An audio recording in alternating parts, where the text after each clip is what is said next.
नमस्कार मित्रों, मैं देवेंद्र चौधरी आरंभ ऑनलाइन क्लासेस में आपका हार्दिक अभिनंदन करता हूं। यहाँ पर हम फर्स्ट ग्रेड की हिस्ट्री को लेकर के मौर्यकालीन संस्कृति पर कार्य कर रहे हैं, उसमें आगे बढ़ते हैं। शिलालेख में बात कर रहे थे हम लोग कल।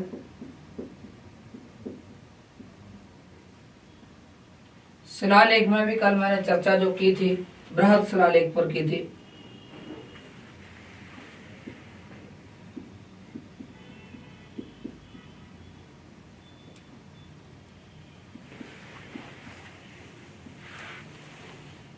कल मैं आपको इतना बता चुका था कि बृहद शिलालेख क्या है, कहाँ से मिले हैं, उनमें क्या क्या लिखा हुआ है, उनकी लिपि क्या है, उससे आगे बढ़ते हैं। एक बार फिर छोटी सी चर्चा कर लेता हूँ। बृहद शिलालेख 8 स्थानों से प्राप्त हुए हैं।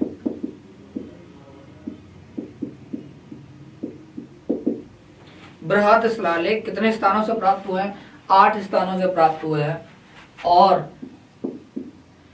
14 राजाज्ञाएं हैं। कितनी राजाज्ञाएं हैं? 14। तो इनको हम ऐसे भी कह सकते हैं शिलालेख 14 है। कहीं कहीं आपको लिखा हुआ मिल जाएगा शिलालेख नंबर 1 में क्या लिखा हुआ है, 2 में क्या लिखा हुआ है, 3 में क्या लिखा हुआ है। इसका मीन्स ये राजाज्ञाएं हैं। राजाज्ञा का मतलब होता है पंक्ति। इसका मतलब ये है प्रथम पंक्ति में क्या लिखा हुआ है, द्वितीय पंक्ति में क्या लिखा हुआ है, तृतीय पंक्ति में क्या लिखा हुआ है। ये सारी जानकारी आपको कहाँ से मिलेगी? राजाज्ञाओं से मिलेगी। कल मैंने आपको ये बता दिया कि 8 स्थानों से जो प्राप्त हुआ है वो 8 स्थान कौन कौन से हैं। एक बार फिर मैं चर्चा कर देता हूँ आपको रिकॉल करने के लिए। सहबाजगढ़ी, मानसेहरा,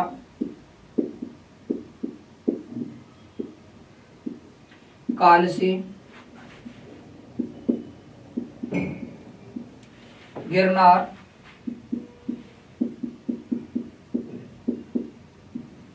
सोपारा, धौली, जोगढ़,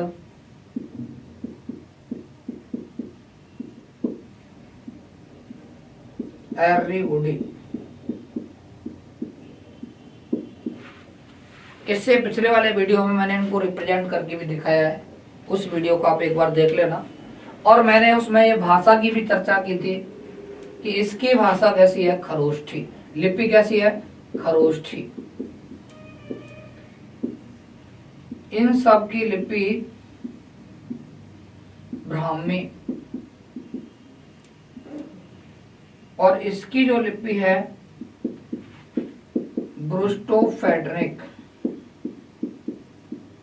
कौन सी लिपि है? ब्रूस्टोफेडनिक। एक प्रश्न तो आपका ये बनना है कि सहबाजगढ़ी और मानसेहरा में जो अशोक के बृहद शिलालेख मिले हैं वह कौन सी लिपि में है? तो आपका उत्तर क्या हो जाएगा? खरोष्ठी लिपि। क्या उत्तर हो जाएगा आपका?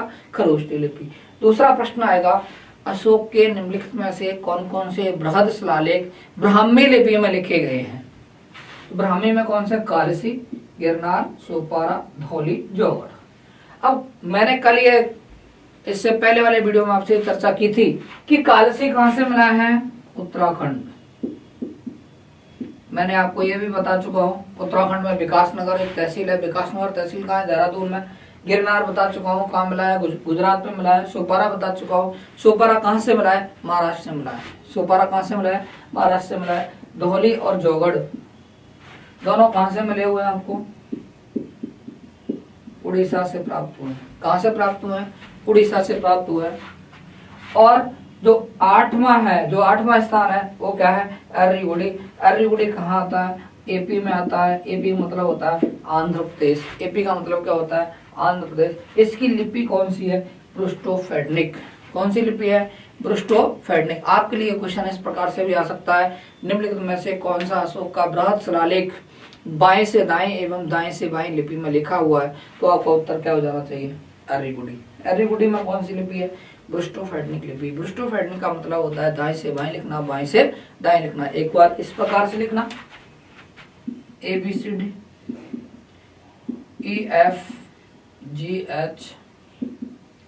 EFGHIJKL। तो ये कौन सी होगी? दाएं से बाएं से दाएं और दाएं से बाएं, इस प्रकार से चल रही है। एक बार ऐसे लिखा, फिर ऐसे लिखा, फिर ऐसे लिखा, फिर ऐसे लिखा। इस लिपि को क्या कहेंगे? ब्रुस्टोफैडनिक लिपि। इसी प्रकार से वो ये पूछ सकता है, ये तो मैंने बात करी अभी लिपि की। किसकी बात करी आपसे? लिपि की। अब वो ये पूछ सकता है अशोक के अवलेख किस भाषा में लिखे गए हैं। क्या पूछ सकता है? भाषा। क्या पूछेगा? किस भाषा में लिखे गए। तो भाषा का जो आपको आंसर देना है वो प्राकृत भाषा है। कौन सी भाषा है? प्राकृत। सारे के सारे जो अभिलेख हैं वो किस भाषा में लिखे गए? प्राकृत भाषा में लिखे गए। और विशेष चर्चा उड़ीसा में करता है। कहाँ करते हैं? उड़ीसा। तो ये पहला प्रश्न तो ये होगा कि उड़ीसा में निम्नलिखित में से कौन कौन से अभिलेख प्राप्त हुए हैं। उड़ीसा में निम्नलिखित में से कौन कौन से अभिलेख प्राप्त हुए हैं। तो हमारा उत्तर होगा धौली और जौगढ़। धौली और जौगढ़। अब मैं आपको बताता हूँ, वैसे अपना यहाँ पर राजनीतिक इतिहास टच में नहीं है, लेकिन कल्चर में भी राजनीति पढ़ानी पड़ेगी। तो आपने एक युद्ध का नाम सुना होगा जिसका नाम है कलिंग युद्ध। कौन सा युद्ध है? कलिंग युद्ध। कलिंग युद्ध कब हुआ? 251 ईसा पूर्व। कब हुआ? 251 ईसा पूर्व। किसने लड़ा? अशोक ने लड़ा। कहां पर लड़ा? कलिंग से लड़ा। और इसमें विजय किसकी हुई? अशोक की विजय हुई। और इसमें बहुत सारे सेना, बहुत सारे आमजन हताहत हुए और बहुत सारी सेना घायल हुई, बहुत सारे आम नागरिक घायल हुए और बहुत अधिक संख्या में लोग मारे गए, अर्थात हताहत हुए। क्या हुए? हताहत का मतलब है उन्होंने अपने प्राणों को न्यौछावर कर दिया, अर्थात वो या उनकी क्या हो गई? डेथ हो गई। अब प्रश्न ये बार बार आता है, प्रश्न ये बार बार आता है, कलिंग युद्ध का अभिलेख, कलिंग युद्ध का अभिलेख या कलिंग युद्ध की जानकारी, कलिंग युद्ध की जानकारी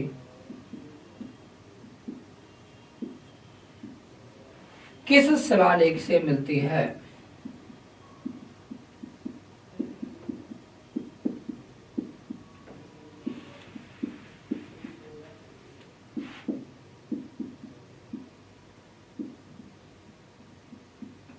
तो उत्तर आएगा 13वां बृहद शिलालेख।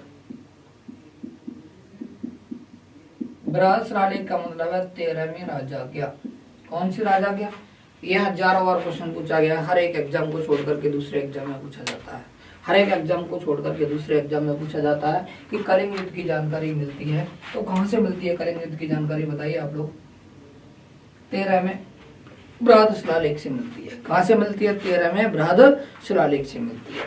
और एक क्वेश्चन भी पूछा जाता है, ये नेट में पूछा गया था, नेट 2018 जुलाई। निम्नलिखित में से कौन से बृहद शिलालेख धौली और जौगढ़ पर अंकित नहीं है? 11, 12, 13। कौन कौन से अंकित नहीं है? 11, 12, 13 में बृहद शिलालेख धौली और जौगढ़ स्थान पर अंकित नहीं है। इनके स्थान पर क्या है? पृथक लेख है। कैसे लेख हैं? पृथक लेख हैं। आप ऐसे भी दिमाग लगा सकते हैं। कैसे? जैसे समझिए कि आपकी किसी से लड़ाई हुई हो। क्या हुई हो? लड़ाई हुई हो और उसमें आपके किसी नियर और डियर की डेथ हो गई और सामने वाली पार्टी आपके घर पर आकर के बार बार आपको इंडिकेट करे कि मैंने आपके नियर और डियर की हत्या कर दी। तो आप कब तक चुप बैठे रहेंगे, अर्थात एक न एक दिन आपको क्रोध आएगा और क्रोध में आप उस व्यक्ति से दोबारा लड़ेंगे। हो सकता है कि आपकी विजय हो जाए और उसकी हार हो जाए। यहीं पर अशोक ने राजनीति चली, कूटनीति चली और उसने इस चीज का प्रयोग किया कि हमें उन्हें उत्तेजित नहीं करना है। क्या नहीं करना है? उत्तेजित नहीं करना है। इसीलिए उसने 11, 12, 13वां लेख नहीं लिखा, क्योंकि मैं आपको बता चुका हूं 13 में बृहद शिलालेख में किसकी जानकारी मिलती है? कलिंग की। कलिंग कहाँ पड़ता है? उड़ीसा। तो धौली और जौगढ़ अभिलेख कहाँ है? उड़ीसा। अर्थात अशोक ये नहीं बताना चाहता कि मैंने कलिंग को जीता और आपके पूर्वजों की हत्या की या आपके परिवारीजनों की हत्या की, यह उसकी एक कूटनीति का हिस्सा था। और उस हिस्से को ही बार बार एग्जामिनर पूछता है। दो तरीके से क्वेश्चन बनने वाला है, धौली और जौगढ़ से निम्नलिखित में से कौन कौन से बृहद शिलालेख नहीं है? तो उत्तर क्या आएगा? 11वां नहीं है, 12वां नहीं है और 13वां नहीं है। इनके स्थान पर क्या है? इनके स्थान पर पृथक लेख लिखे गए हैं। इनके स्थान पर क्या है? पृथक लेख लिखे गए हैं। और एक आता है, सीधा सीधा आता है, कलिंग युद्ध की जानकारी कहां से मिलती है। और इसमें दो तीन चीजों की बात कर लूं। अशोक ने अश्वमेध यज्ञ कराया था। कौन सा यज्ञ कराया था? अश्वमेध यज्ञ। कौन सा यज्ञ कराया था? अश्वमेध यज्ञ। तो अब एक क्वेश्चन और आ गया, अश्वमेध यज्ञ की जानकारी अशोक के किस बृहद शिलालेख से मिलती है, या अश्वमेध यज्ञ की जानकारी अशोक के किस अभिलेख से मिलती है? तो आपको उत्तर आएगा कालसी बृहद शिलालेख। क्या उत्तर आएगा? कालसी बृहद शिलालेख। कालसी कहाँ पड़ता है? उत्तराखंड में पड़ता है। उत्तराखंड में कौन से जिले में पड़ता है? देहरादून जिले में पड़ता है। किस तहसील में पड़ता है? विकासनगर तहसील में पड़ता है। किस तहसील में पड़ता है? विकासनगर तहसील में पड़ता है। अब आगे थोड़ा सा चर्चा और कर रहे हैं जो महत्वपूर्ण है, जो बार बार प्रश्न पूछे जा रहे हैं।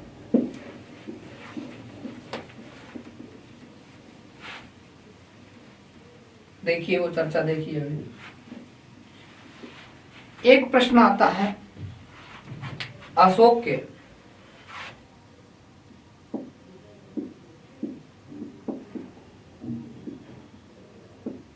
किस अभिलेख में या किस अभिलेख में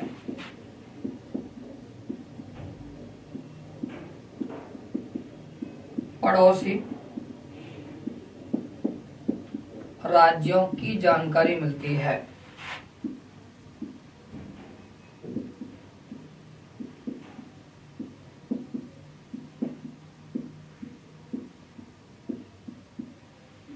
ये अक्सर करके प्रश्न बार बार पूछा जा रहा है। ये क्वेश्चन अभी आया, पीजीटी एमपी मध्य प्रदेश 2018 का पेपर था, 2019 में कंडक्ट हुआ और यही क्वेश्चन पूछा गया था 2018 नेट जुलाई में।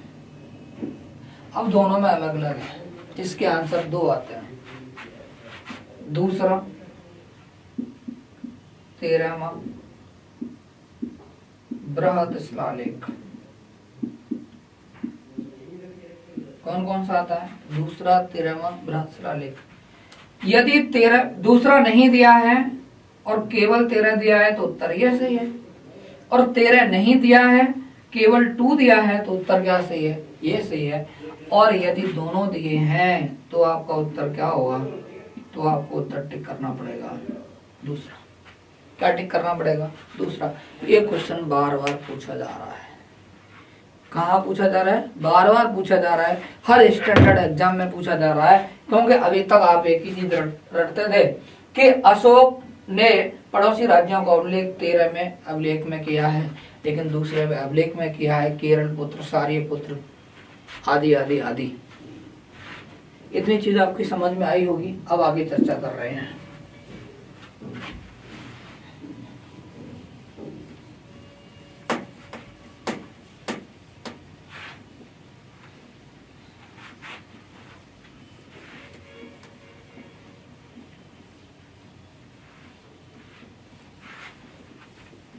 एक क्वेश्चन ये अक्सर करके पूछा जाता है, अशोक के किस अभिलेख से, अशोक के किस अभिलेख से जानकारी मिलती है कि उसने पशु हत्या निरोध कर दिया है, पशु हत्या को रोक दिया है। क्या कर दिया है? पशु हत्या को रोक दिया है। जानकारी कहाँ से मिलती है? अशोक के अभिलेख से मिलती है। कौन से मिलती है? नंबर 1 से मिलती है।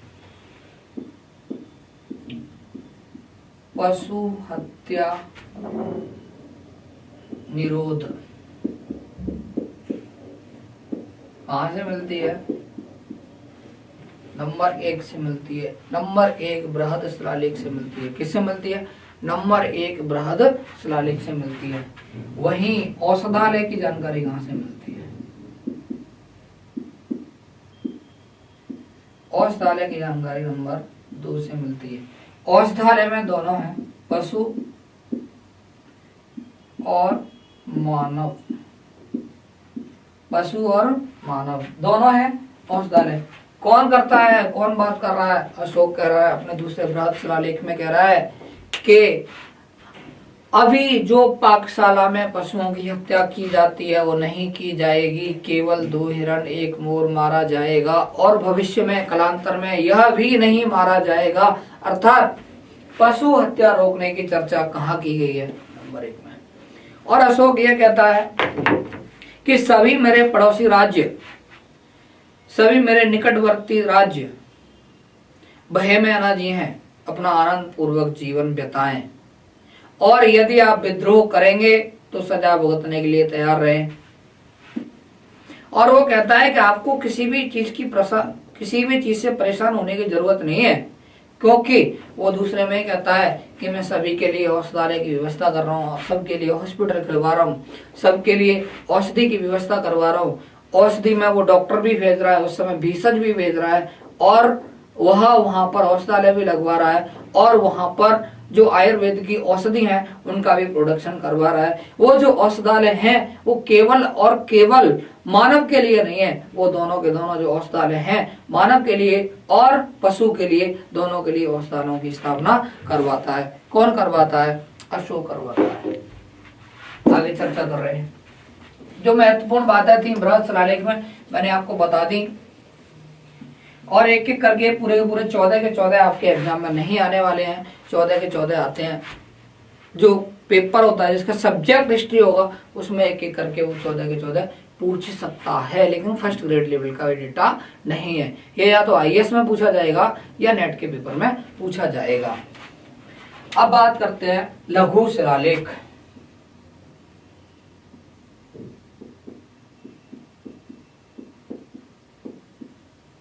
किसकी बात कर रहा हूं मैं? लघु शिलालेख। अभी मैंने बात किसकी की थी? बृहद शिलालेख। किसकी बात की थी? बृहद शिलालेख। अब किसकी बात कर रहा हूं? लघु शिलालेख। शिलालेख की बात कर रहा हूं, स्तंभ लेख की बात नहीं कर रहा हूं। स्तंभ लेख की बात इसके नेक्स्ट में करेंगे। कहां कहां से मिले हैं? नंबर 1 रूपनाथ।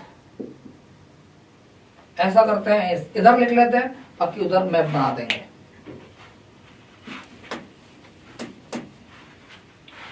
लघु शिलालेख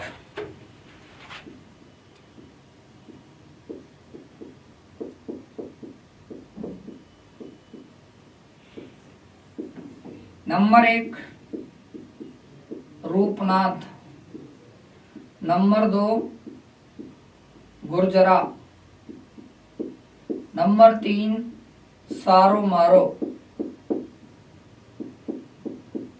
नंबर 4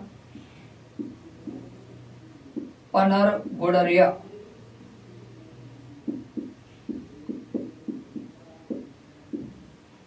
सासाराम,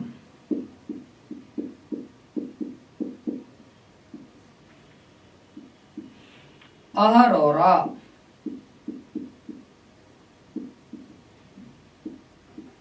छह की बात करते हैं भाबरू, 7 की बात करते हैं मास्की,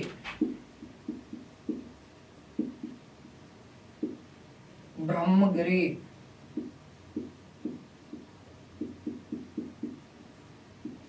सिद्धपुर,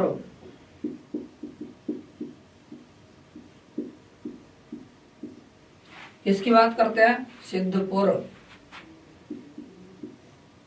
जटिंग रामेश्वर,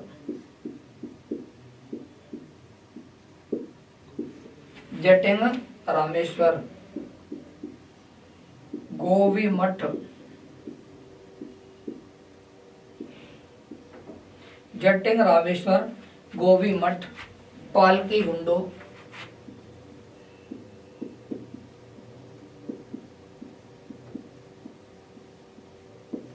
नैतूर, उदय गोलन,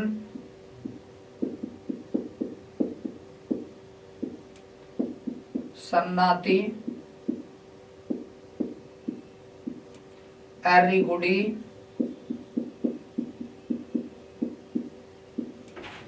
और नेक्स्ट जो बात कर रहे हैं राजुल, मंडगिरी। तो जो लघु शिलालेख है वो हमें लगभग 17 स्थानों से प्राप्त हुए हैं। कितने स्थानों से प्राप्त हुए हैं? 17। कौन कौन से हैं चर्चा करते हैं। रूपनाथ, गुर्जरा, सारोमारो, पनर गुडरिया। रूपनाथ, गुर्जरा, सारोमारो, पनर गुडरिया, ये चारों के चारों ये मध्य प्रदेश से मिले हैं। कहां से मिले हैं? मध्य प्रदेश से। सासाराम कहाँ है? बिहार में, सासाराम जिला है। अहरौरा मिला है आपको मिर्जापुर से। मिर्जापुर कहाँ पड़ता है? आपके नियर जो स्टेट है उसका नाम है उत्तर प्रदेश। भाबरू कहाँ पड़ता है? बैराठ में। बैराठ कहाँ है? जयपुर के निकट। जयपुर कहाँ पड़ता है? राजस्थान में। कहाँ पड़ता है? राजस्थान में। जो बैराठ है इस पर काम करने वाला व्यक्ति है कैप्टन वर्ट।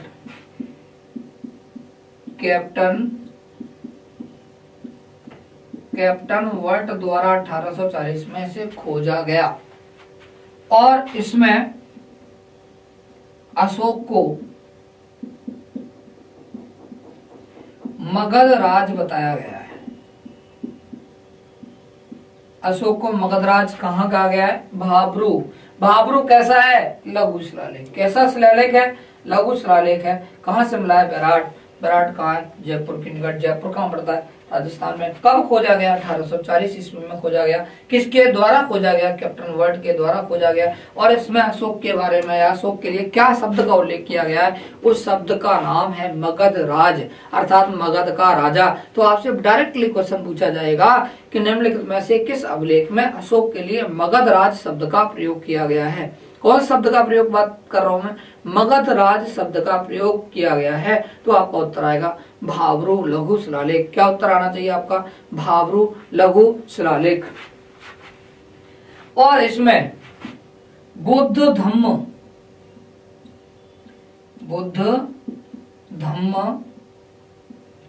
संघ की चर्चा की गई है। बुद्ध धम्म संघ की चर्चा किसमें की गई है? भाबरू लघु शिलालेख में की गई है। भाबरू लघु शिलालेख से हमें यह जानकारी मिलती है कि अशोक ने बौद्ध धर्म को अपना लिया होगा। या दूसरा क्वेश्चन ये बन सकता है, निम्नलिखित में से किस अभिलेख से जानकारी मिलती है कि अशोक बौद्ध धर्म का अनुयायी था? या एक क्वेश्चन और बनता है, बौद्ध धर्म की जानकारी निम्नलिखित में से किस अभिलेख से मिलती है? तब भी आपका उत्तर क्या आएगा? भाबरू अभिलेख। बौद्ध धर्म के त्रिरत्न का उल्लेख किस अभिलेख में मिलता है? तब भी उत्तर क्या आएगा? भाबरू अभिलेख। अब बात कर रहे हैं मांस की। ब्रह्मगिरी, सिद्धपुर, जटिंग रामेश्वर, गोभी मठ, पालकी गुंडू, नैतूर, उदयगोलन, सन्नाती, ये सारे के सारे कर्नाटक में हैं। कहाँ है? कर्नाटक। ये भी कहाँ है? कर्नाटक। और ये यहां तक। और ये जो दोनों हैं ये हैं एपी आंध्र प्रदेश। अब इस बात से हमें एक आइडिया और पता चल रहा है, हमने उसका राज्य पढ़ा हो या ना पढ़ा हो, उसके राज्य का विस्तार पढ़ा हो या ना पढ़ा हो, एक निश्चय उसके राज्य के विस्तार के बारे में जानकारी मिलेगी। जस्ट मिनट मैंने आपको बृहद शिलालेख के बारे में बताया था। किसके बारे में बताया था? बृहद शिलालेख के बारे में बताया होगा। और मैंने आपसे चर्चा की होगी मानसेरा की, क्या नहीं करी? करिए, क्या करिए। अर्थात पाकिस्तान में कितने अभिलेख मिले उसके? 2 मिले, सहवाजगढ़ी और मानसेरा। अर्थात उसका साम्राज्य का विस्तार सहवाजगढ़ी तक तो पक्का था, क्योंकि वहां से उसका एडिक्ट मिला है। एडिक्ट मीन्स अभिलेख मिला है। कैसा अभिलेख मिला है? शिलालेख। शिला को क्या बोलते हैं? रॉक। तो पूरे का नाम क्या हो गया? Rock edict. क्या नाम हो गया? Rock edict. और कैसा मिला है? बड़ा मिला है। कैसा मिला है? बड़ा रॉक एडिक्ट मिला है। किसका? अशोक का। कहां से मिला है? सहवाजगढ़ी और मानसेरा। तो इससे हमें पता चलता है कि सहवाजगढ़ी और मानसेरा तक का पूरा जो क्षेत्र है वो अशोक का रहा होगा। किसका रहा होगा? अशोक का रहा होगा। अभी मैं बात करता हूं ईस्टर्न की। किसकी बात करता हूं? ईस्टर्न की। ईस्टर्न में मैंने आपको चंद्रगुप्त मौर्य के बारे में बताया था कि चंद्रगुप्त मौर्य के एक अभिलेख महास्थान से मिला है, एक शाहगोरा से मिला है। महास्थान कहाँ पड़ता है? बांग्लादेश में पड़ता है। इससे आपको पता चलता है कि बांग्लादेश भी उस समय चंद्रगुप्त मौर्य के साम्राज्य के अंतर्गत था। किसके अंतर्गत था? चंद्रगुप्त मौर्य के साम्राज्य के अंतर्गत था। क्या? महास्थान। महास्थान मतलब बात करो तो बंगाल। अब अशोक की बात कर रहे हैं तो अशोक के अभिलेख कहाँ कहाँ मिल रहे हैं आपको? मध्य प्रदेश। अर्थात मध्य प्रदेश इसके राज्य क्षेत्र में था या नहीं था? बिहार था या नहीं था? उत्तर प्रदेश था या नहीं था? जयपुर था या नहीं था? कर्नाटक में कितने सारे मिले? 1 2 3 4 5 6 7 8 9। तो अर्थात सर्वाधिक अभिलेख, सर्वाधिक लघु शिलालेख कहां से प्राप्त हुए हैं? कर्नाटक से। डायरेक्ट उत्तर पूछेगा सर्वाधिक लघु शिलालेख अशोक के कहां से प्राप्त हुए हैं, तो आपको उत्तर क्या आना चाहिए? कर्नाटक आना चाहिए। कर्नाटक में कौन कौन से मिले हैं? मास्की, ब्रह्मगिरी, सिद्धपुर, जाटक, रामेश्वर, गोबीमठ, पालकी कुंडू, नत्तूर, उदयगोलन, सन्नाथी। और आंध्र प्रदेश से भी प्राप्त हुआ है एर्रीगुडी और राजुल मंडगिरी। कौन सा? एर्रीगुडी और राजुल मंडगिरी। इससे पता चल रहा है कि उसका साम्राज्य का क्षेत्र इधर आंध्र प्रदेश तक है, उड़ीसा तक है, बंगाल तक है, कर्नाटक तक है, यूपी में भी है। कहाँ? यूपी में भी है, महाराष्ट्र में भी है, गुजरात में भी है, उत्तराखंड में भी है और पाकिस्तान तक है। कहाँ तक है? पाकिस्तान तक है। ये रहे इसके बृहद लघु शिलालेख। लघु शिलालेख, small rock addicts. Small rock addicts. अब बात कर रहे हैं, कल मैंने आपसे बात की थी बृहद शिलालेख। किसकी बात की थी? बृहद शिलालेख।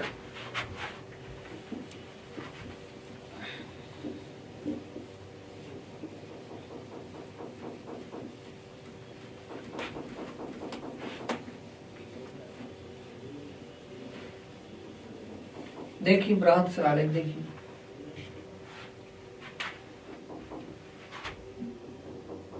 बृहद स्तंभ लेख। कौन से? बृहद स्तंभ लेख। क्योंकि मैं आपको अभी अभी बता रहा हूं कि मैंने आपसे बृहद शिलालेख और लघु शिलालेख की चर्चा कर ली थी। बृहद शिलालेख और लघु शिलालेख की चर्चा कर ली थी। अब मैं जो चर्चा करने जा रहा हूँ, किसकी चर्चा करने जा रहा हूँ? बृहद स्तंभ लेख की चर्चा करने जा रहा हूँ। किसकी चर्चा करने जा रहा हूँ? बृहद स्तंभ लेख की चर्चा कर रहा हूँ। वो देखिए आप एक बार। अब बृहद मीन्स बड़ा हो गया, स्तंभ मीन्स पिलर हो गया। अभी मैं किसकी बात कर रहा था? Rock edict. किसकी बात कर रहा था? Rock edict. अब किसकी बात करूंगा? Large pillar addict. Large pillar addict. Large pillar addict means large means बड़ा है, पिलर मीन्स स्तंभ है, और लेख मीन्स होता है एडिक्ट। बड़ा पिलर एडिक्ट। किसके बारे में बात कर रहे हैं? बृहद स्तंभ लेख। ये कहां से मिले, ये हम बात कर रहे हैं। किसकी बात कर रहे हैं? बृहद स्तंभ लेख की बात कर रहे हैं। तो देखिए ये मिले आपको लौरिया। ऐसे पूरा स्टार्टिंग से बात करते हैं तो मेरठ दिल्ली,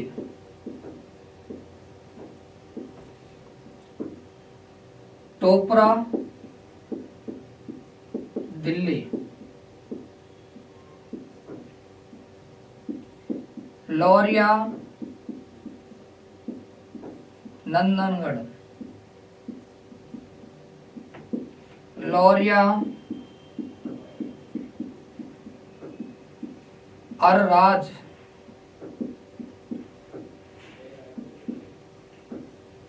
रामपुरवा,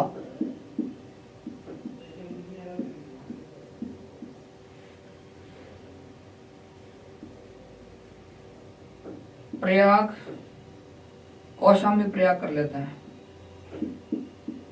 कौशाम्बी प्रयाग, संकिसा। 1 2 3 4 5 6 7 कितने स्थानों से प्राप्त हुए? 7 स्थानों से प्राप्त हुए। कितने स्थानों से प्राप्त हुए? 7। इन्हें कहते हैं 7 बृहद स्तंभ लेख। क्या कहते हैं? 7 बृहद स्तंभ लेख। इसका मतलब हुआ है उन पर राजाज्ञाएं भी 7 हैं। कितने राजाज्ञा हैं? 7 राजाज्ञा हैं। ये सबसे पहले खोजा गया 1750। किसके द्वारा खोजा गया? टी पैंथर के द्वारा खोजा गया। किसके द्वारा खोजा गया? टी पैंथर के द्वारा खोजा गया। 1837 में जेम्स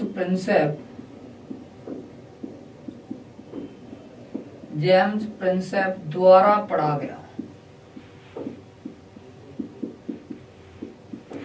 सबसे पहले कब पढ़ा गया? 1837 में। किसने पढ़ा? जेम्स प्रिंसेप ने पढ़ा। किसको पढ़ा? दिल्ली टोपरा को पढ़ा। और मैं इन दोनों की चर्चा कर रहा हूं। देखिए आप,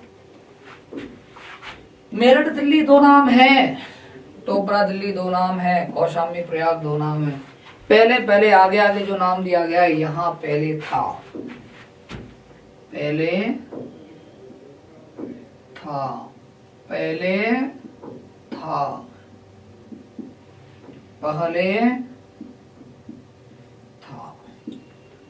ये क्या है? वर्तमान। ये क्या है? वर्तमान। ये भी क्या है? तो कोई आपसे पूछे दिल्ली मेरठ अभिलेख प्रारंभ में कहाँ था, तो उत्तर क्या आएगा? दिल्ली या मेरठ? तो उत्तर आएगा आपका मेरठ। दिल्ली मेरठ अभिलेख वर्तमान में कहाँ है, तो उत्तर क्या आएगा? दिल्ली। इसी प्रकार से टोपरा दिल्ली की बात करते हैं तो वो ये पूछेगा आपसे कि टोपरा दिल्ली अभिलेख प्रारंभ में कहाँ स्थित था, तो आपको उत्तर क्या देना पड़ेगा? टोपरा। अब बात आती है टोपरा कहाँ है, तो टोपरा हरियाणा में है। कहाँ है? हरियाणा में। हरियाणा में एक जिला है अंबाला। कौन सा जिला है? अंबाला जिला है। अंबाला जिला कहाँ पड़ता है? हरियाणा में। तो टोपरा कहाँ पड़ता है? हरियाणा में। इसे लाया कहाँ गया? दिल्ली। तो इस पूरे का नाम क्या हो गया? टोपरा दिल्ली। कहाँ से लाए? टोपरा से। कहाँ के लिए लाए? दिल्ली के लिए। तो मूल स्थान क्या था? टोपरा। वर्तमान स्थान क्या है? दिल्ली। तो इसका संयुक्त नाम क्या हो गया? दिल्ली टोपरा। संयुक्त नाम क्या हो गया? दिल्ली टोपरा। इतनी चीज आपकी समझ में आई होगी। अब आपके दिमाग में एक क्वेश्चन और आ रहा होगा कि कौशाम्बी प्रयाग क्या है सर? कौशाम्बी प्रयाग का मतलब है प्रारंभ में वह कौशाम्बी में था। प्रारंभ में कहा था? कौशाम्बी में था। और वर्तमान में कहाँ है? प्रयाग में है। प्रारंभ में कहा था? कौशाम्बी। वर्तमान में कहाँ है? प्रयाग में है। अब अगला क्वेश्चन आपका ये आएगा कि सर ये तो बताइए कि ये लेके कौन आया? अगला क्वेश्चन क्या आ रहा है? इन्हें लेकर के कौन आया? तो मध्यकाल में आपने एक नाम सुना होगा, FST। यहां बता देता हूं मैं आपको, फिरोज शाह तुगलक। क्या नाम है? फिरोज शाह तुगलक। तो फिर वही क्वेश्चन आएगा, निम्नलिखित में से मध्यकालीन सुल्तान कौन था जिसने अशोक के अभिलेखों को दिल्ली मंगाया? तो आपका उत्तर क्या होगा? फिरोज शाह तुगलक। फिरोज शाह तुगलक। फिरोज शाह तुगलक का नाम आया ही है तो मैं बता देता हूं, इसे दिल्ली सल्तनत का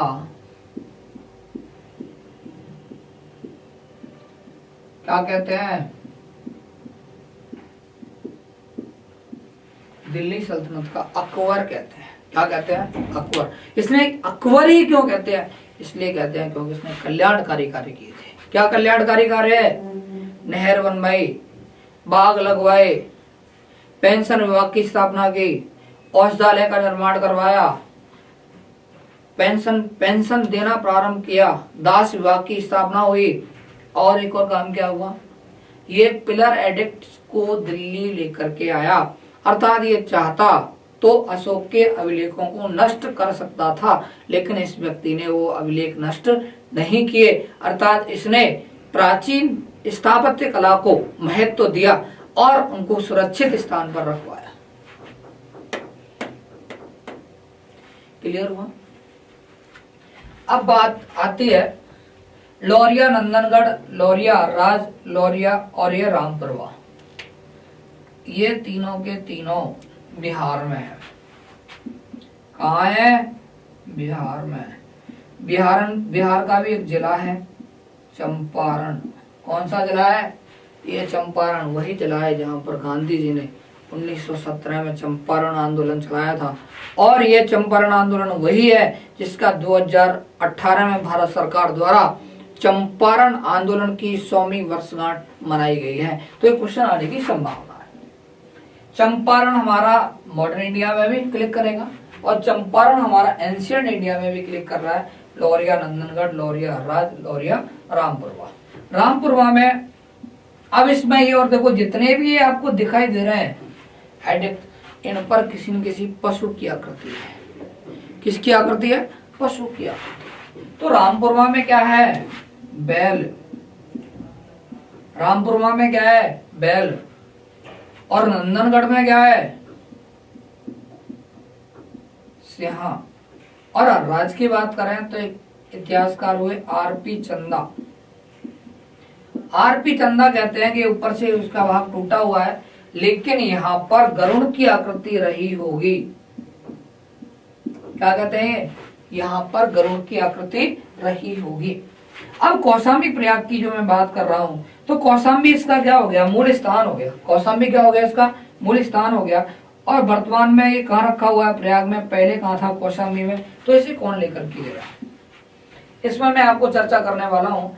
तो ये पहले कहाँ है? कौशाम्बी में। बाद में कहाँ ले जाएगा? प्रयाग। तो ये अकबर के समय में, अकबर के समय में कौशाम्बी से प्रयाग ले जाया गया। कौशाम्बी से प्रयाग ले जाया गया। अकबर के समय लेके कौन गया? जहांगीर। कौन लेकर के गया? जहांगीर। शंखिसा पर किसकी आकृति है? हाथी। शंखिसा है कहाँ? ये उत्तर प्रदेश में पड़ता है, फर्रुखाबाद जिला पड़ता है। फर्रुखाबाद। इतनी चीज आपकी समझ में आई। अब इसमें बात कर रहे हैं लघु स्तंभ लेख। किसकी बात कर रहा हूँ? लघु स्तंभ लेख। अभी इसकी चर्चा एक बार डिजिटल बोर्ड पे और होनी है, क्योंकि इसमें मैं मैप बना करके आपको बताने वाला हूँ। देखिए, बृहद की जगह क्या कर देंगे? लघु।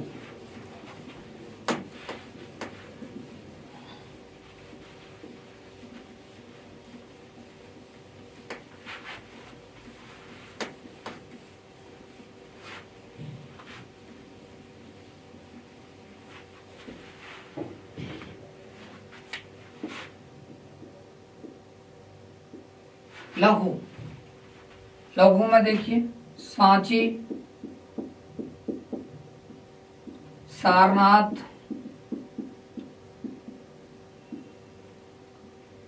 कौशाम्बी,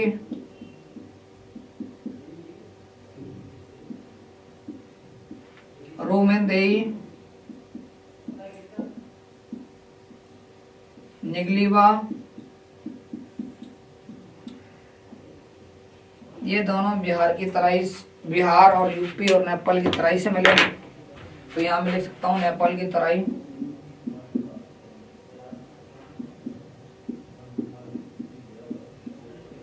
सांची मध्य प्रदेश में पड़ता है, ये उत्तर प्रदेश में पड़ता है।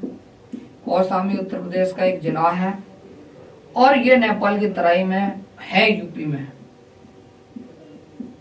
कहाँ पड़ता है? यूपी में। और ये जो कौशाम्बी है, कौशाम्बी को ही कहते हैं रानी का अभिलेख। क्या कहते हैं? रानी का अभिलेख। इसे किसने लिखवाया? रानी ने लिखवाया। उस रानी का नाम क्या था ये तो बताइए। कारुवाकी। क्या नाम है? कारुवाकी। कारुवाकी का एक पुत्र है तीवर। पुत्र का नाम क्या है? तीवर। तो कारुवाकी के किस पुत्र का नाम कौशाम्बी अभिलेख से मिलता है? तो उसका नाम हुआ तीवर। एक और चीज मैं बता दूं आपको कि अशोक के कौन से पुत्र का नाम किसी भी अभिलेख में मिलता है तो उसका नाम है तीवर। क्या नाम है? तीवर। तीवर की माता का नाम क्या है? कारुवाकी। उसने क्या लिखवाया? एक अभिलेख। कौन सा अभिलेख लिखवाया? लघु स्तंभलेख। कौन सा स्तंभलेख लिखवाया? लघु स्तंभलेख। उसे क्या कहते हैं? कौशाम्बी स्तंभलेख। क्या कहते हैं?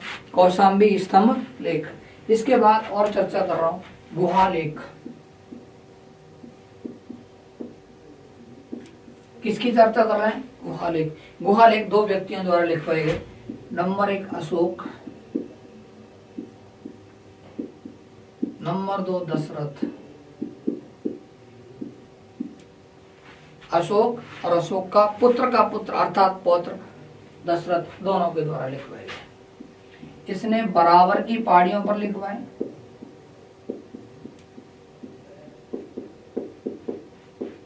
इसने नागार्जुन की पर लिखवाया। अब अशोक ने कौन कौन से लिखवाए? सुदामा, कर्ण चौपार,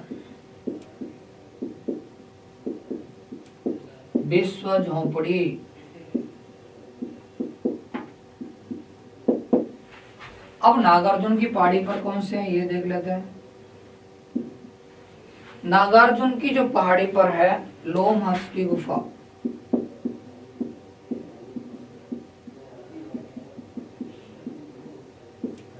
लोमहर्ष की गुफा, गोपी गुफा,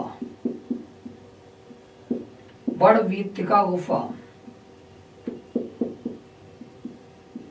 आदि का उल्लेख मिलता है। आज ये थोड़ा सा आपके समझ में आया होगा और इसी की हम चर्चा करेंगे आगे इसे मैप पर रिप्रेजेंट करेंगे और डिजिटल मोड के माध्यम से काम करेंगे। आज के लिए बस इतना ही। ओके, थैंक यू, धन्यवाद, नमस्कार। अब नेक्स्ट वीडियो में मिलते हैं।